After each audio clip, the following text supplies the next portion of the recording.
Koho je to vina?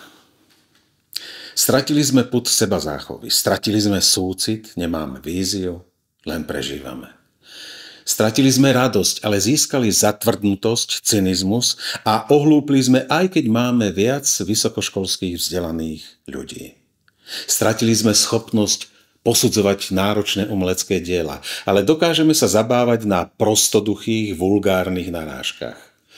Stratili sme múdrosť a úctu našich predkov, ale získali sme prehnanú a falošnú korektnosť, ktorá nás doviedla do krachu.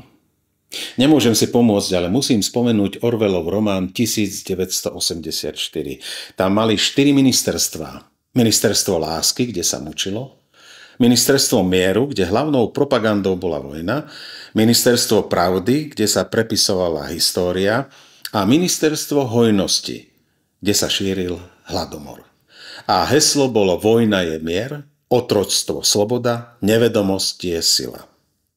Ako dnes Bandera a Šuchjevič sú hrdinovia a dobro, Hitler a fašizmus je zlo. To sú ale paradoxy.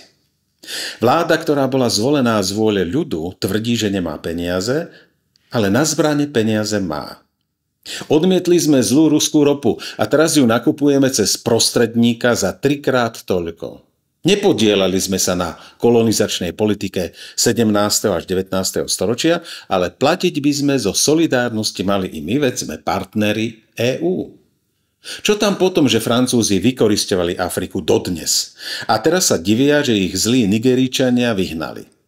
Čo tam potom, že nelegálna migrácia zaplavuje Európu a my sme bezmocní, ale korektní? Čo tam potom, že sankciami trpíme viac ako ten, proti komu sú uvalené? Čo tam potom, že sa nedodržiavali minské dohody, že Porošenko vykrikoval, ako budú kvičať ukrajinskí obyvatelia ruského pôvodu? Čo tam potom, že pri potlačení týchto separatistov zahynulo 13 000 civilistov? Čo tam potom, že mierová zmluva v Istanbule bola na spadnutie, ale po príchode pána Borisa Johnsona nič neplatilo?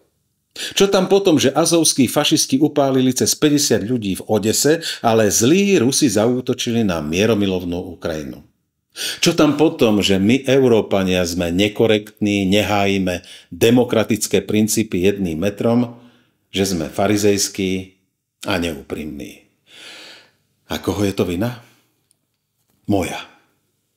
Pretože som nebol dostatočne dôrazný. Málo som upozorňoval na zárodky tohto šialenstva, málo som burcoval, málo vysvetľoval. Kráľ môže pohnúť pešiakom. Nech ale bude tebou pohybovať ktokoľvek, o tvojej duši budeš rozhodovať ty sám, i keby to boli králi a vládcovia. Keď sa postavíš pred stvoriteľa, nemôžeš povedať, iní mi prikázali robiť to či ono. To bol citát z filmu Ridleyho Scotta. A čo vy?